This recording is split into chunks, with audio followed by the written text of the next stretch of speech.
കഥ തുടരുന്നു. അന്ന് റിസോർട്ടിൽ പതിവിലേറെ തിരക്കായിരുന്നു. രോഹിത് എല്ലാം മറന്ന് ജോലിയിൽ മാത്രം ശ്രദ്ധിച്ചു. ബ്രേക്കപ്പിന് ശേഷം ഡ്യൂട്ടിക്കെത്തിയ ദിവസമായിരുന്നെങ്കിലും റോഷ്നി പകർന്ന ആത്മവിശ്വാസം അവനെ തുണച്ചു. തനിക്ക് ജോലിയിൽ തുടർച്ച കണ്ടെത്താനായതിൽ അവൻ മനസ്സിൽ റോഷ്നിക്ക് നന്ദി പറഞ്ഞു. മുമ്പൊരിക്കലും തോന്നാത്ത സമാധാനവും ശുഭാപ്തി വിശ്വാസവും അവൻ്റെ മനസ്സിൽ വന്നു നിറഞ്ഞു. പക്ഷേ വൈകുന്നേരമായപ്പോൾ കാര്യങ്ങളാകെ മാറി. അവൻ്റെ ചെറിയച്ഛൻ അയച്ച ന്യൂസ് ക്ലിപ്പ് തുറന്നപ്പോൾ വാതിലുകൾ വീണ്ടും തനിക്ക് മുന്നിൽ കൊട്ടിയടയ്ക്കപ്പെട്ടതായി അവന് തോന്നി. അവൻ ഉൾപ്പെട്ട റാഗിംഗ് കേസിനെ കുറിച്ചായിരുന്നു ആ വീഡിയോ. റാഗിംഗ് കേസ് ഇര ആത്മഹത്യാ ശ്രമത്തെ തുടർന്ന് ആശുപത്രിയിൽ. വാർത്ത അതായിരുന്നു.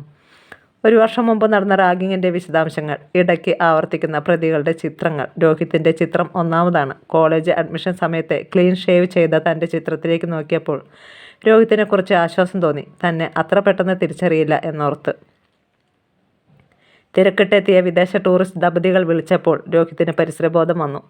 അവൻ തൻ്റെ മുഖത്ത് ഒരു ചിരി വരുത്താൻ ശ്രമിച്ചു. അവരെ ഹൃദ്യമായി സ്വാഗതം ചെയ്യുന്നതായി പറഞ്ഞൊപ്പിച്ചു. റിസോർട്ടിലെത്തുന്ന മലയാളികൾ ആരെങ്കിലും തന്നെ തിരിച്ചറിഞ്ഞേക്കുമോ എന്ന ചിന്ത അവനെ ഉത്കണ്ഠപ്പെടുത്തി. വളരെ അടുത്ത് പരിചയമുള്ളവർക്കോ ഒരുമിച്ച് പഠിച്ചവർക്കോ മാത്രമേ പഴയ ഫോട്ടോയിൽ നിന്ന് തന്നെ തിരിച്ചറിയാൻ കഴിയൂ. രോഹിത് സ്വയം സമാധാനിക്കാൻ ശ്രമിച്ചു.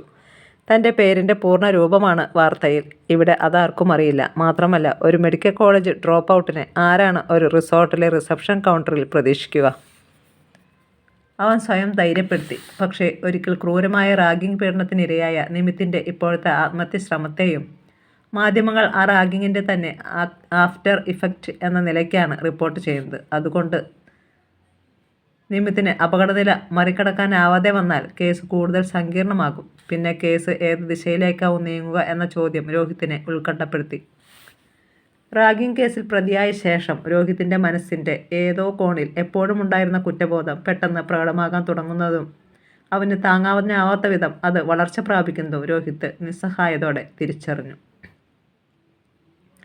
തൻ്റെ സെക്സ് ഫാൻറ്റസിയുടെ ഇരയായി മാറിയ ഒരാൾ സ്വയം അവസാനിപ്പിക്കാൻ ശ്രമിക്കുന്നതുവരെ കാര്യങ്ങൾ എത്തിച്ചേർന്നിരിക്കുന്നു എന്ന വസ്തുത അവൻ്റെ മനസ്സിനെ ശക്തമായി വേട്ടയാടി.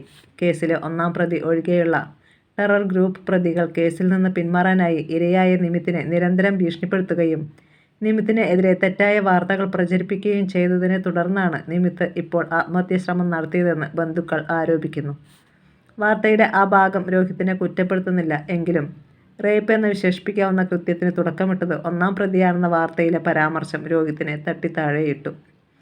മറ്റു പ്രതികൾക്ക് വേണ്ടി കെണി ഒരുക്കിയ 1-ാം പ്രതി ഇരയെ കുടുക്കുകയായിരുന്നു എന്നായിരുന്നു ജാമ്യം പരിഗണിക്കുന്ന വേളയിൽ കോടതി മുറിയിൽ മുഴങ്ങിക്കേട്ട വാദിഭാഗത്തിൻ്റെ ആരോപണം. ഓരോ തവണ ഓർമ്മയിലെത്തുമ്പോഴും രോഹിത്തിനെ തകർത്തെറിഞ്ഞ ആ പരാമർശം വീണ്ടും മാധ്യമങ്ങളിലൂടെ പൊന്തി വന്നതോടെ അവൻ്റെ കുറ്റബോധം ഇരട്ടിച്ചു. ഇനി എന്താണ് ചെയ്യേണ്ടതെന്നറിയാതെ രോഹിത് തൻ്റെ തല താങ്ങിപ്പിടിച്ചിരുന്ന് നിശബ്ദമായി കരയാൻ തുടങ്ങി. പെട്ടെന്ന് രോഹിത്തിൻ്റെ ഫോൺ റിങ് ചെയ്തു.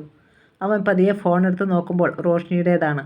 കോൾ എടുത്ത രോഹിത്തിന് സ്വയം നിയന്ത്രിക്കാനാവാതെ പൊട്ടിക്കരഞ്ഞുപോയി.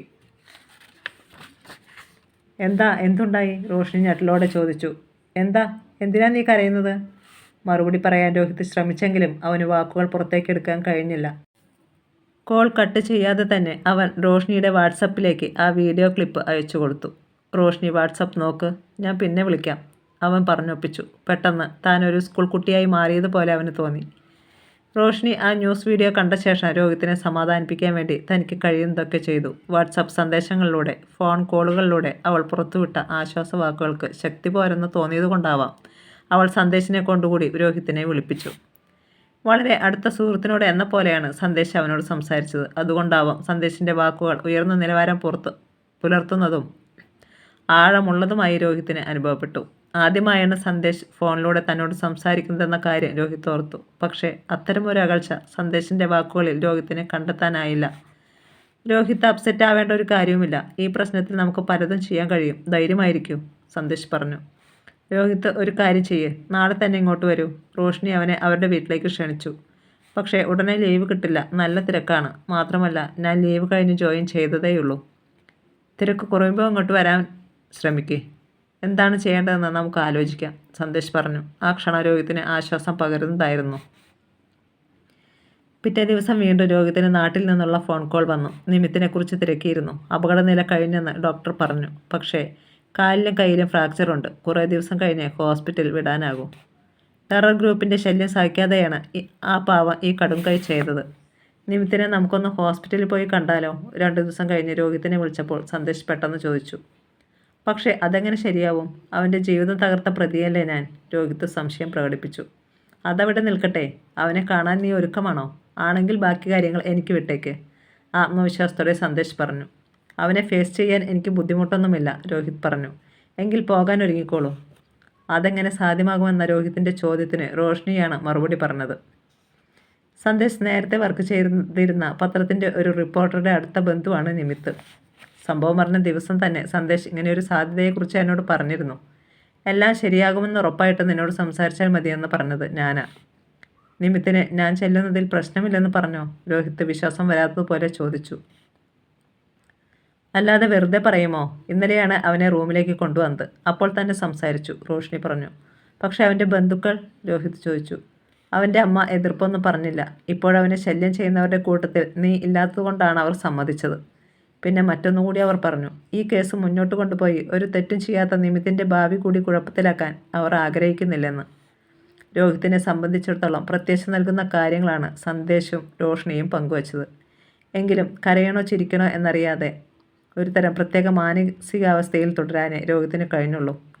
അല്ലെങ്കിൽ ആശയക്കുഴപ്പത്തിൻ്റെ ഊരാക്കുടുക്കിൽ നിന്ന് പുറത്തു കടക്കാനുള്ള വഴി കണ്ടെത്താൻ എന്തുകൊണ്ടോ അപ്പോഴും അവന് കഴിഞ്ഞില്ല. നഗരത്തിൻ്റെ തിരക്കുകളിൽ നിന്നൊക്കെ അകലെയുള്ള വീട്ടിലായിരുന്നു സന്ദേശും റോഷ്നിയും താമസിച്ചിരുന്നത്.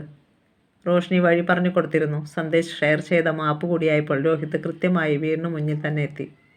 വാതിൽ മണിമുഴക്കിയ മാത്രയിൽ തന്നെ റോഷ്നി വാതിൽ തുറന്നു. അവളുടെ കണ്ണുകൾ അവനെ അടിമുടി പരിശോധിച്ചു.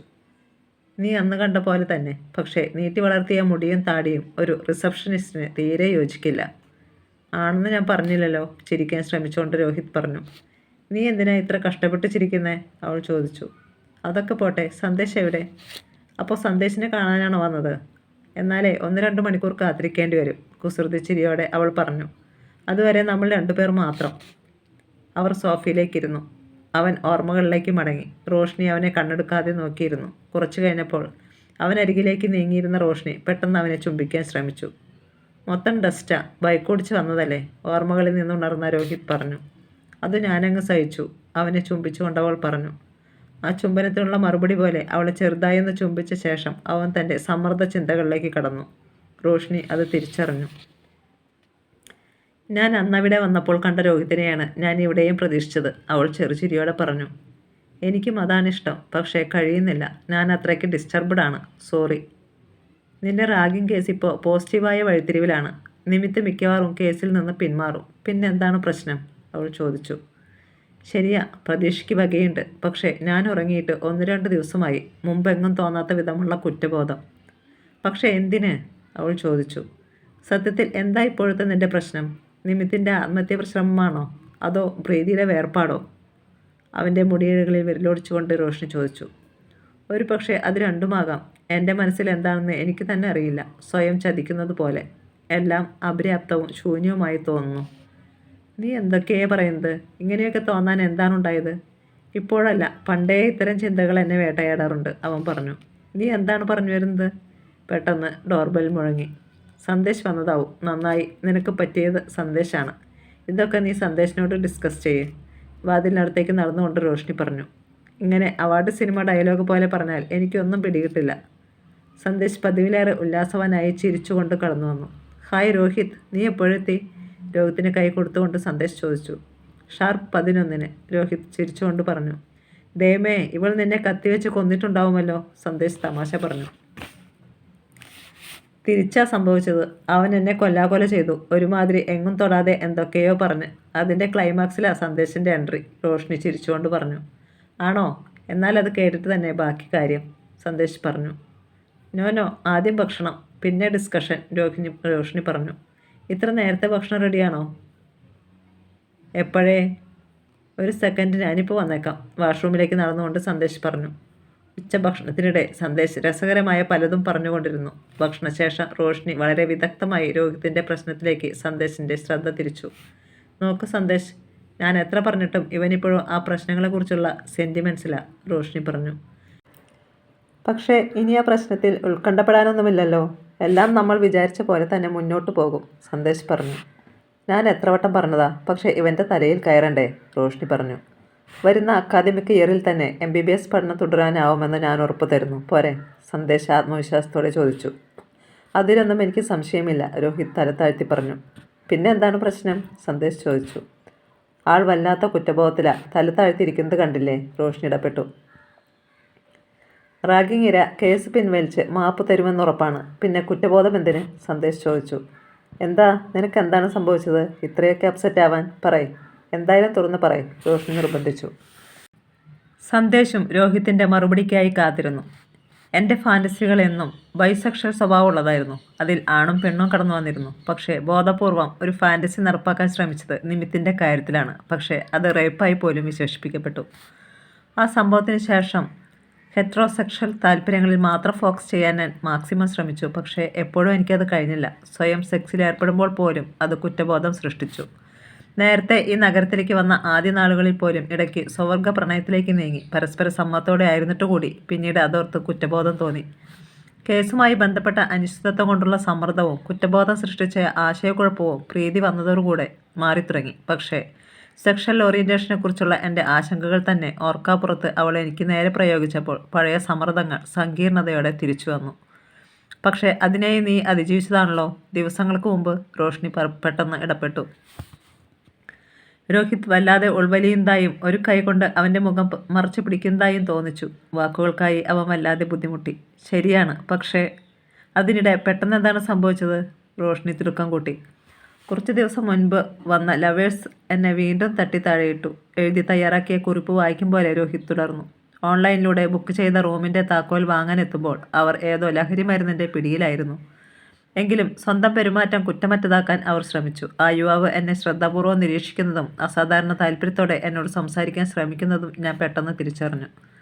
അടുത്ത ദിവസം യാതൊരു മുന്നറിയിപ്പുമില്ലാതെ അവൻ എൻ്റെ മുറിയിലേക്ക് കടന്നു വന്ന് വളരെ അടുത്ത സുഹൃത്തിനോടെന്ന പോലെ ഇടപഴകാൻ തുടങ്ങി. സംസാരിക്കുന്നതിനിടെ എന്തുകൊണ്ടോ അവൻ്റെ സകല നിയന്ത്രണങ്ങളും നഷ്ടമായി. ഏതോ ട്രാൻസിൽ പെട്ടതുപോലെ പെട്ടെന്ന് അവൻ എന്നെ ചുംബിക്കാൻ തുടങ്ങി. എനിക്കും സ്വയം നിയന്ത്രിക്കാനായില്ല. ഓർക്കാപ്പുറത്ത് വാതിൽ തള്ളി തുറന്ന് അവൻ്റെ കാമുകി കടന്നു വന്നു. അപ്പോഴേക്കും ഞങ്ങൾ അവൾക്ക് ക്ഷമിക്കാൻ കഴിയാത്ത നിലയിൽ എത്തിക്കഴിഞ്ഞിരുന്നു. ഞാൻ രൂപപ്പെടുത്തിക്കൊണ്ടുവന്ന പുതിയ നിലപാട് പൊളിഞ്ഞു വീണതിനേക്കാൾ എനിക്ക് കുറ്റബോധം തോന്നിയത് അവർ വേർപിരിയാൻ ഞാൻ കാരണമായതിലാണ്. പക്ഷേ അവൾ കടന്നുപോയത് അവനെ തെല്ലും സങ്കടപ്പെടുത്തിയില്ല. അവളുടെ നിർബന്ധത്തിന് വഴങ്ങിയാണ് താൻ ആ കാമുകം വേഷം കെട്ടിയതെന്നും അവൾ കടന്നു പോകട്ടെ എന്നും പറയുമ്പോൾ അവൻ ലഹരി മരുന്നിൻ്റെ പിടിയിലായിരുന്നില്ല. താൻ പറഞ്ഞു കഴിഞ്ഞതുപോലെ രോഹിത് സന്ദേശിന് നേരെ നോക്കി. തുടർന്ന് സംസാരിക്കേണ്ടത് സന്ദേശാണെന്ന മട്ടിൽ. റോഷ്നിയും സന്ദേശിൻ്റെ വാക്കുകൾക്കായി സന്ദേശിന് നേരെ നോക്കി.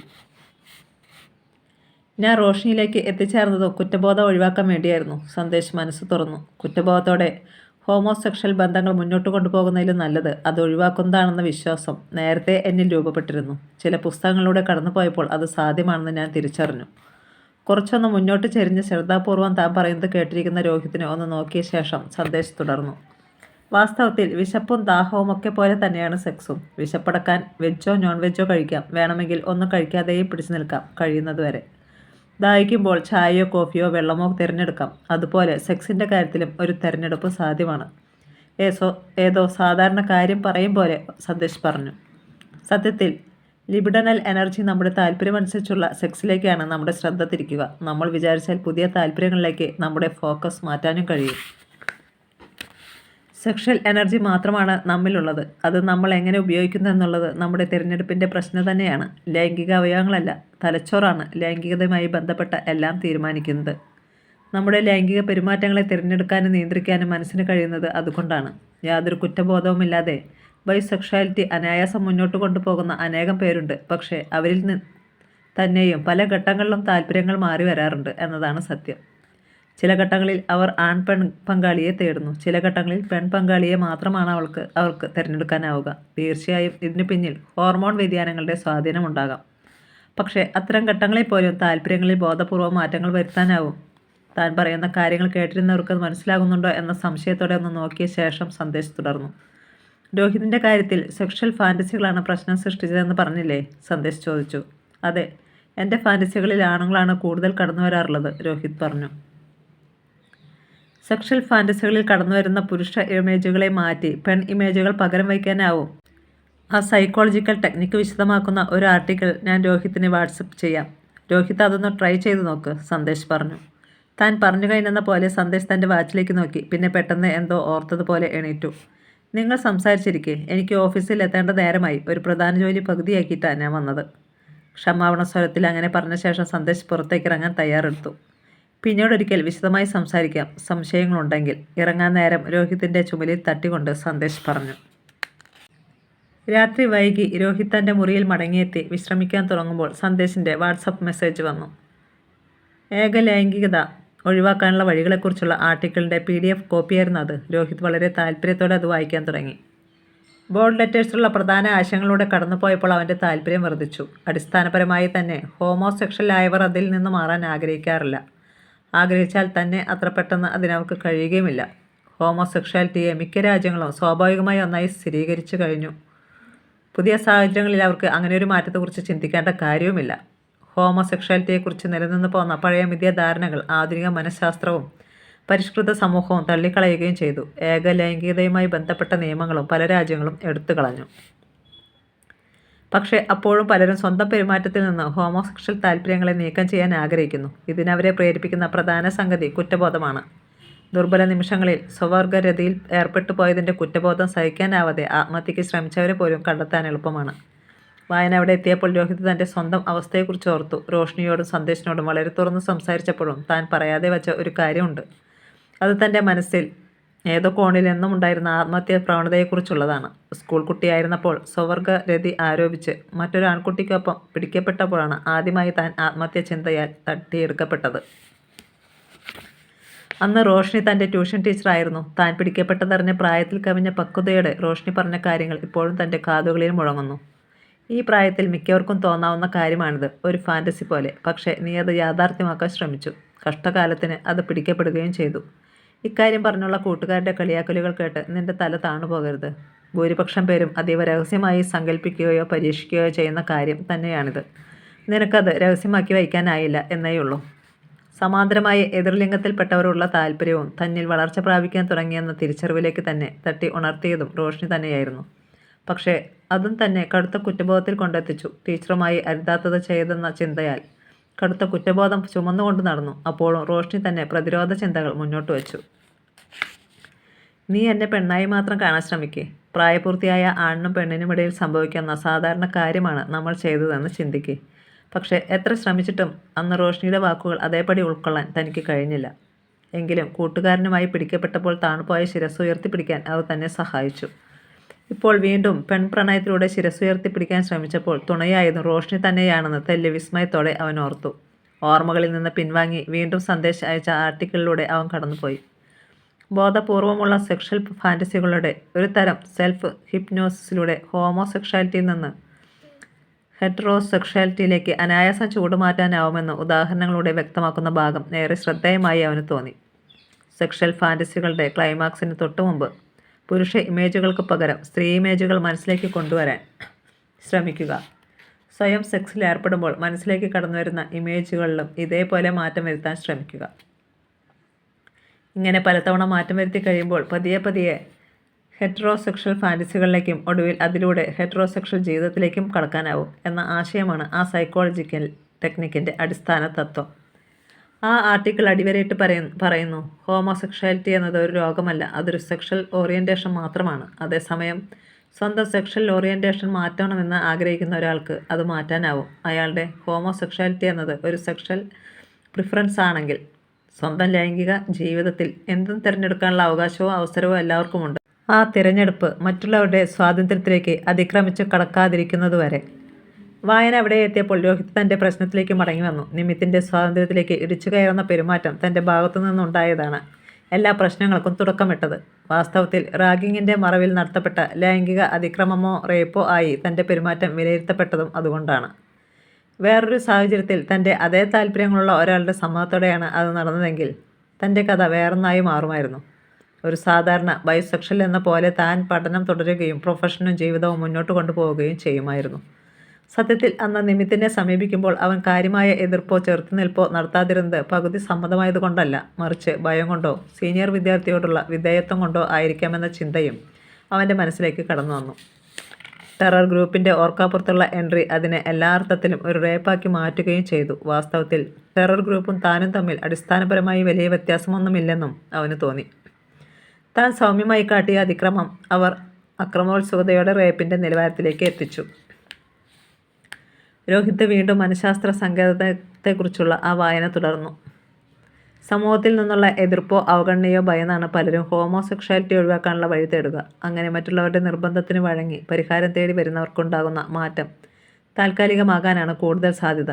അങ്ങനെ സംഭവിക്കാതിരിക്കണമെങ്കിൽ അവരുടെ ഹെറ്ററോസെക്ഷൽ ബന്ധങ്ങൾ അത്രമാത്രം ശക്തമായിരിക്കണം. അതേസമയം പരപ്രേരണയില്ലാതെ സ്വന്തം ഇഷ്ടപ്രകാരം ശക്തമായ തീരുമാനത്തോടെ സ്വന്തം സെക്ഷൽ താൽപ്പര്യങ്ങൾ മാറ്റാനായി കടന്നുവരുന്നവർ അക്കാര്യത്തിൽ കൂടുതൽ പെട്ടെന്ന് വിജയത്തിലെത്താറുണ്ട്. പക്ഷേ അവിടെയും എതിർലിംഗത്തിൽപ്പെട്ടവരുടെ ശക്തമായ പ്രണയവും പിന്തുണയും ഉണ്ടാവേണ്ടതുണ്ട്. എതിർലിംഗത്തിൽപ്പെട്ടവരോട് ന്യൂട്രൽ സമീപനം വച്ച് പുലർത്തുകയോ എതിർലിംഗത്തിൽപ്പെട്ടവരെ ഭയപ്പെടുകയോ ചെയ്യുന്നവർക്ക് പോലും മനഃശാസ്ത്ര സങ്കേതങ്ങളിലൂടെ പുതിയ സെക്ഷൽ ഐഡന്റിറ്റി കണ്ടെത്താനാവും എന്നതാണ് സത്യം.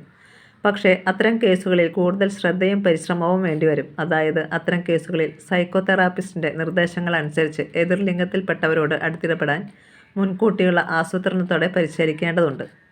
അപൂർവം ചില കേസുകളിൽ ഇതിനായി സെക്സ് വർക്കർമാരുടെ സേവനം പോലും പ്രയോജനപ്പെടുത്തേണ്ടി വന്നേക്കാം. വായന അവിടെ എത്തിയപ്പോൾ രോഹിത്തിന് വലിയ ആശ്വാസം തോന്നി. എന്തുകൊണ്ടെന്നാൽ സ്ത്രീകളോട് വൈകാരികമായി തന്നെ അടുത്തിടപഴകാൻ അവന് ഇപ്പോൾ തന്നെ കഴിയുന്നുണ്ട്. പൂർണ്ണമായും ഹെറ്ററോസെക്ഷാലിറ്റിയിലേക്ക് ചൂടുമാറ്റാൻ തനിക്ക് എളുപ്പം കഴിയുമെന്ന ചിന്ത രോഹിത്തിന് നല്ല ആത്മവിശ്വാസം പകർന്നു. മാത്രമല്ല അവനെ സംബന്ധിച്ചിടത്തോളം സാമൂഹ്യമായ സമ്മർദ്ദങ്ങളോ ഭയപ്പാടുകളോ നിലനിൽക്കുന്നുമില്ല.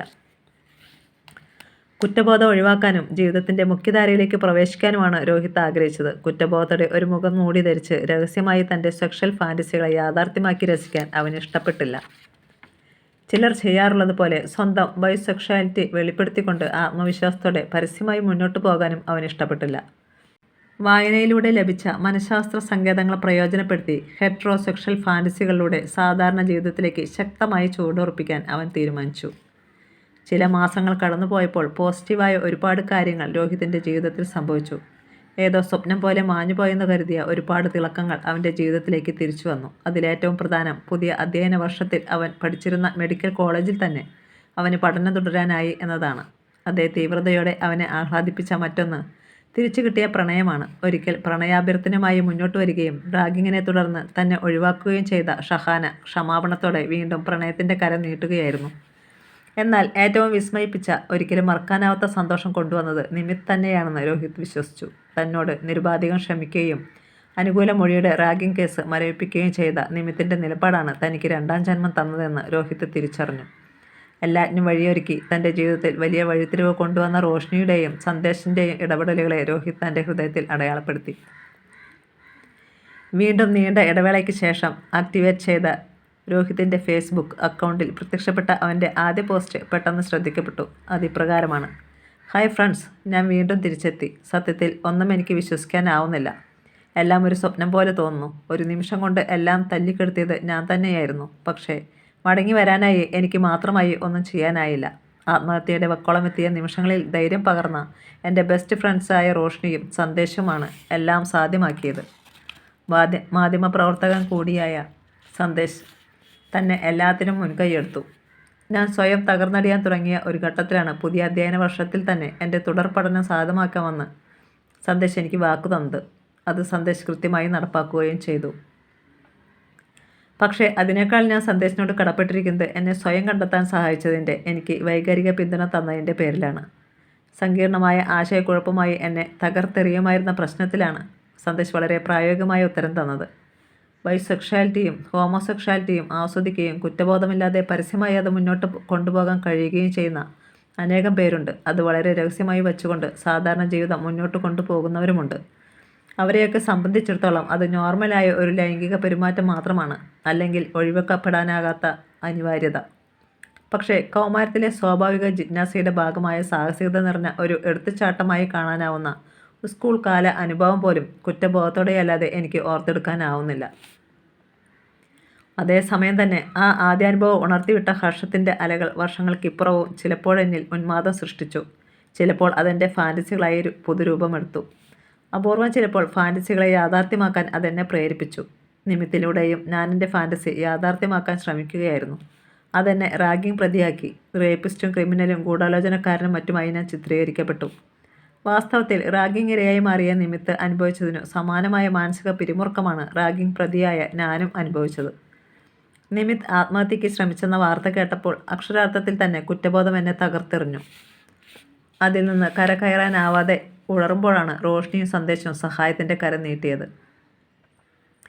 സന്ദേശ് വാട്സാപ്പിലൂടെ ഷെയർ ചെയ്ത ചില വസ്തുതകൾ, മനഃശാസ്ത്രപരമായ ചില സാങ്കേതിക അറിവുകൾ എനിക്ക് വളരെ വിലപ്പെട്ട തിരിച്ചറിവുകളായി.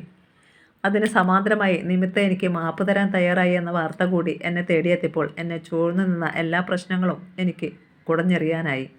കുറ്റബോധം കൊണ്ട് തലകുനിക്കേണ്ടി വരുന്ന ഒന്നും ഇനി എൻ്റെ ജീവിതത്തിലുണ്ടാവില്ല. നിമിത്ത് എൻ്റെ മൂന്നാമത്തെ ബെസ്റ്റ് ഫ്രണ്ടായി മാറിക്കഴിഞ്ഞിരിക്കുന്നു. ജൂനിയർ വിദ്യാർത്ഥികളെ നല്ല ഫ്രണ്ട്സായി മാത്രം കാണാൻ ഞാൻ പഠിച്ചു കഴിഞ്ഞിരിക്കുന്നു. ഫ്രണ്ട്ഷിപ്പിൽ സെക്സിന് യാതൊരു റോളും ഉണ്ടാവരുതെന്ന തിരിച്ചറിവ് വളരെ വൈകിയാണെങ്കിലും ഞാൻ സ്വന്തമാക്കിയിരിക്കുന്നു.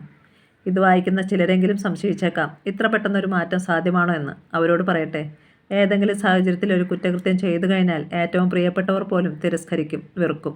അങ്ങനെ വെറുക്കപ്പെട്ടവനായി കഴിയേണ്ടി വരുന്ന നാളുകളിലെ മാനസിക സമ്മർദ്ദം വർഷങ്ങൾ നീളുന്ന ജയിൽ ശിക്ഷയേക്കാൾ ഗുണം ചെയ്യും. ജീവിതത്തെ സ്നേഹിക്കുന്ന ഒരാൾക്ക് മാറ്റം വരാൻ അതുമാത്രം മതി. സമ്മതിക്കുന്നു. കേസ് മരവിപ്പിക്കും വിധം നിമിത്ത് മൊഴി മാറ്റിയില്ലായിരുന്നെങ്കിൽ ഞാൻ ജയിലിൽ അടയ്ക്കപ്പെട്ടേനെ. തിരിച്ചുവരവ് വിദൂരമായ ഒരു സ്വപ്നം പോലെ അവശേഷിപ്പിച്ചുകൊണ്ട്. കുറ്റകൃത്യങ്ങളിൽ ഏർപ്പെടുന്ന എല്ലാവരെയും ജയിൽ ശിക്ഷ കൊണ്ട് തിരുത്താനാവില്ല എന്നതാണ് യാഥാർത്ഥ്യം. പക്ഷേ എല്ലാവരും അത് അംഗീകരിച്ചു തരില്ല. ഈ റാഗിംഗ് കേസ് കോടതി പരിഗണിക്കാൻ തുടങ്ങിയപ്പോൾ തന്നെ എനിക്ക് അത് ബോധ്യപ്പെട്ടതാണ്. കൊടും കുറ്റവാളികളെ പോലെയാണ് ചിലർ ഞങ്ങളെ പരിഗണിച്ചത്. വാദിക്കു വേണ്ടി ഹാജരായ അഭിഭാഷകൻ പോലും ചീമുട്ടകൾ എന്നാണ് ഞങ്ങളെ വിശേഷിപ്പിച്ചത്.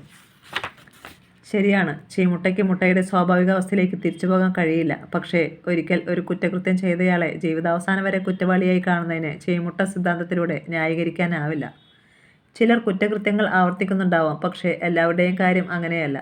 ഞാൻ ഉൾപ്പെട്ട റാഗിംഗ് കേസിന് പ്രസക്തി നഷ്ടപ്പെട്ടതോടെ എനിക്കൊപ്പം സ്വതന്ത്രമായ ടെറർ ഗ്രൂപ്പിൻ്റെ കാര്യവും എൻ്റേതുപോലെയാണെന്ന് ഞാൻ വിശ്വസിക്കുന്നു.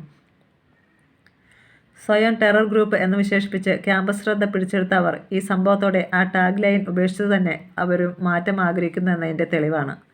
സ്വയം മാറാൻ തിരുത്താൻ സഹായകമായ അവസരം കിട്ടിയാൽ ഭൂരിപക്ഷം പേർക്കും സ്വയം നവീകരിക്കാനാവും. അതുകൊണ്ട് ചീമുട്ട സിദ്ധാന്തങ്ങൾ മാറ്റിവെച്ച് ഞങ്ങളെ ഉൾക്കൊള്ളാൻ എല്ലാവരും തയ്യാറാവണമെന്ന അഭ്യർത്ഥന കൂടിയാണ് ഈ കുറിപ്പ്. എല്ലാവർക്കും ഞങ്ങളോട് ക്ഷമിക്കാനാവും എന്ന് ഞാൻ വിശ്വസിക്കുന്നു. എന്തുകൊണ്ടെന്നാൽ അതികഠിനമായ ആക്രമണം നേരിടേണ്ടി വന്ന നിമിത്ത് പോലും ഞങ്ങളോട് ക്ഷമിച്ചു. എൻ്റെ കാര്യത്തിലാണെങ്കിൽ എൻ്റെ വളരെ പ്രധാനപ്പെട്ട ഒരാൾ കൂടി എന്നോട് ക്ഷമിച്ചു കഴിഞ്ഞു. ഈ ക്യാമ്പസിലേക്ക് വീണ്ടും എനിക്ക് കടന്നു വരാവുന്ന സാഹചര്യം ഒരുക്കപ്പെട്ടപ്പോൾ തന്നെ അത് സംഭവിച്ചു. അത് മറ്റാരുമല്ല, ആദ്യം കണ്ട മാത്രയിൽ തന്നെ പരിചയപ്പെടുകയും പിന്നീട് പ്രണയത്തിൻ്റെ സൂചനകൾ തരികയും ചെയ്ത ഒരു പെൺകുട്ടി. അനുവാദമില്ലാതെ ഫേസ്ബുക്കിലൂടെ അവളുടെ പേര് വെളിപ്പെടുത്തുന്നത് ശരിയല്ലെന്ന് വിശ്വസിക്കുന്നതുകൊണ്ട് അത് ഒഴിവാക്കുന്നു. എൻ്റെ കാമുകിയായി തന്നെയാണ് ഞാൻ അവളെ കാണുന്നതെന്ന് എനിക്ക് തിരിച്ചറിയാൻ കഴിഞ്ഞത് ഞാൻ റാഗിംഗ് പ്രതിയെ ആയ ശേഷമാണ്. ഞാൻ റാഗിംഗ് കേസിൽ അകപ്പെട്ടതിനെക്കുറിച്ച് അറിയുമ്പോൾ അവളുടെ പ്രതികരണം എന്താവുമെന്നത് തന്നെയായിരുന്നു എൻ്റെ ഏറ്റവും വലിയ ഉത്കണ്ഠ. വളരെ ശക്തമായാണ് അവൾ പ്രതികരിച്ചത്. ഫേസ്ബുക്കിൽ നിന്ന് എന്നെ ആദ്യം അൺഫ്രണ്ട് ചെയ്തത് തന്നെ അവളാണ്. ജീവിതത്തിൽ അത്രയേറെ തിരസ്കരിക്കപ്പെട്ടവനും നിസ്സഹായനുമായി എനിക്ക് മറ്റൊരിക്കലും തോന്നിയിട്ടില്ല. വാട്സാപ്പിൽ ഞാൻ അയച്ച ക്ഷമാപണ കുറിപ്പിനോടുള്ള പ്രതികരണം എന്ന നിലയ്ക്കാണ് അവൾ എൻ്റെ നമ്പർ ബ്ലോക്ക് ചെയ്തത്. അതൊരിക്കൽ കൂടി എന്നെ തട്ടി താഴെയിട്ടു. എത്ര നീണ്ട ജയിൽ ശിക്ഷകളേക്കാളും വലുതാണ് പ്രിയപ്പെട്ടവർ വലിച്ചെറിയുമ്പോൾ തോന്നുന്ന ശൂന്യത. അത് വാക്കുകളിലൂടെ വിവരിക്കാൻ എനിക്കറിയില്ല. എല്ലാ വിലക്കുകളും നീക്കി പ്രിയപ്പെട്ടവർ വീണ്ടും സ്വീകരിക്കാൻ തയ്യാറാവുമ്പോഴുള്ള സന്തോഷം, അതും വാക്കുകളിലേക്ക് വിവർത്തനം ചെയ്യാൻ എനിക്കറിയില്ല. പക്ഷേ ഇപ്പോൾ ആ സന്തോഷത്തിലാണ് ഞാൻ. I still love you. WhatsApp block നീക്കിയ ശേഷം അവൾ ആദ്യം അയച്ച സന്ദേശം അതാണ്. തുറന്ന മനസ്സോടെ തന്നെ എനിക്ക് അതിന് മറുപടി അയക്കാനായി. അവളെ ഏർപ്പെടുത്തിയ ഉപരോധത്തോടെ എനിക്ക് രോഷം തോന്നിയിരുന്നില്ല. ഒരിക്കൽ അവളുടെ പ്രണയം തട്ടിക്കളയും പോലെ പെരുമാറിയ ഞാൻ വൃത്തികെട്ട ഒരു കുറ്റകൃത്യത്തിൽ ഏർപ്പെട്ടെന്നറിയുമ്പോൾ വേറെ എങ്ങനെയാണ് അവൾക്ക് പ്രതികരിക്കാനാവുക? ഇപ്പോൾ മറ്റുള്ളവരുടെ ഷൂസിൽ നിന്നുകൊണ്ട് കാര്യങ്ങളെ വിലയിരുത്താൻ എനിക്കാകുന്നു. ഈ വിവേകം നേരത്തെ ഉണ്ടായിരുന്നെങ്കിൽ ഇങ്ങനെയൊന്നും സംഭവിക്കില്ലായിരുന്നല്ലോ എന്ന് ഒരു പക്ഷേ നിങ്ങൾ വിചാരിക്കുന്നുണ്ടാവാം.